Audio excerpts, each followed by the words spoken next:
Welcome back to Ingwa News. The body of 35-year-old Pankaj Kaus from Santa Cruz was found in pond near the local fields. He is believed to have drowned while trying to retrieve fishing nets set the night before. Sources say Kaus had a history of seizures.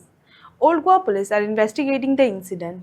तर आम्ही असा तर सांताक्रूज हांगासर आणि खारे साको बान हांगासर आज सकाळी हांगा एक डेड बॉडी सापडलेली आसा आणि त्याची वळख अशी आसा पंकज गांवस तो हांगाच रावपी बानार रावपी आणि सदी सारके तो हांगासर आज त्याची जी काल राती काटाळी घातलेली ती काडपाक तो आज हांगासर येयल्लो सकाळी आणि खंय ना खंय तेजे ड्रावनींग जावन डेथ जाली अशें सस्पेक्ट आसा पण हांगा लागीं वचपी त्यांनी ताका पळयलो आणि पुलिसाक कॉन्टॅक्ट केलो आणि लागच्या लोकांक कॉन्टॅक्ट केलो आणि त्याच्या उपरांत आता सध्या ओल्ड गोवा पुलीस हांगासर पावलेले आसा आणि आता सध्या डेड बॉडी ती काडलेली आसा उदकांसून आणि आता सध्या पोस्टमॉर्टमा खातीर बांबोळे हांगासर शिफ्ट केलेले आहा GMC.